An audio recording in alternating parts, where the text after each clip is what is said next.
Balita sa mga lalawigan, patay ang 17 taong gulang na binatilyo at sugatan ng dalawa niyang backride matapos po nilang makabanggaan ng cargo truck sa Baler sa Aurora. Sa inisyal na investigasyon, mabilis daw ang pagpapatakbo ng motorsiklo. Nang dumaan po sa pakurbadang bahagi ng kalsada, napunta daw ito sa linya ng truck. Doon na nga nagkabanggaan ng dalawang sasakyan, dead on arrival sa ospital ang rider. Patuloy naman pong nagpapagaling ang mga angkas na parehong 14 na taong gulang lamang. Hawak na nga ng mga pulis ang truck driver habang patuloy naman pong investigasyon.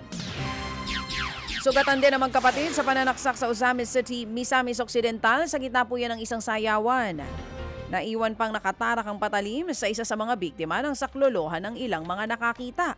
Sa investigasyon, nagkabanggaan ng dalawang grupo habang sumasayaw ang mga ito. Ang magkapatid, meron daw sinakal at sinuntok. Diyan nga po nagsimula ang gulo hanggang sa may bumunot ng patalim at nanaksak na ito. Desidido naman ang pamilya ng magkapatid na magsampa ng kaso laban po sa mga nanaksak. Mismong mga magulang naman ng suspect ang nagsuko sa kanya. Tuloy pa rin ang investigasyon ng Ozamis City Police para malaman ang kabuuang nangyari sa sayawan. Aabot naman po sa 38 million pesos na halaga ng iligal na droga ang nasabat sa 3 drug suspect sa San Fernando sa Pampanga. Kinilala po ang mga suspect na sina alias Ambet, Bert at Nini.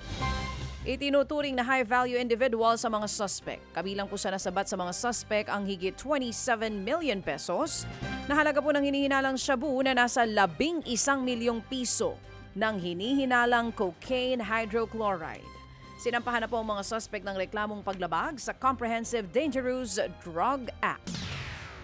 Mga kapatid, patuloy po kayong tumutok sa 105.9 True FM para sa totoong balita, impormasyon, music and entertainment. Mag-subscribe sa aming YouTube channel at podcast at sundan nyo kami sa Facebook, Instagram, X at TikTok sa True Network PH. Bisitahin din po ang aming official website, truefm.ph.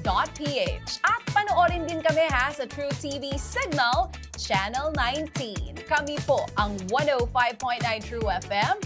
Laging true sa'yo, kapatid.